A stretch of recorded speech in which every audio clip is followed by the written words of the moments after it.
এখন এই চিকন চুড়িটাকে ডিজাইন করব।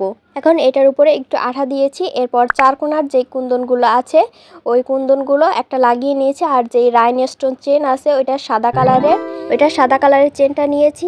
এখন এই পুঁথিগুলোকে এক এক করে আলাদা করে নিব।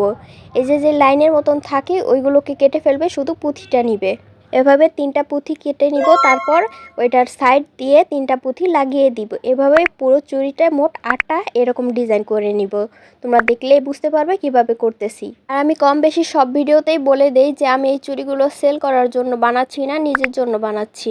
আর যদি কেউ চুড়িগুলো কিনতে চাও, আমি চুড়িগুলো বানানোর পর ডিটেলসে আমার ফেসবুক পেজে জানিয়ে দিব যে এই চুড়িগুলো আমি সেল করব, তখন তোমরা ওইখান থেকে কিনে নিতে পারো। রংধনু সাজঘর পেজে আমি এই চুড়ির ডিটেলস দিয়ে দিব যে কোন চুড়িটা আমি সেল করব, কত দামে সেল করব, সব আমি একটা ভিডিওতে জানিয়ে দিব।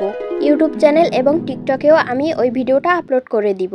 এই তো আমার সবগুলো চুড়ি, যে এই চুড়িটার পুরো চুড়ি বানানোর ভিডিও আমার ইউটিউব চ্যানেলে এবং ফেসবুক পেজে আপলোড করা আছে। তোমরা ইউটিউব চ্যানেল থেকে দেখো, কারণ ফেসবুক পেজে অনেক আগে আপলোড করা হয়ে গেছে, তো তাই হয়তো খুঁজে পাবে না। তোমরা ইউটিউব চ্যানেলে গেলেই দেখতে পারবে।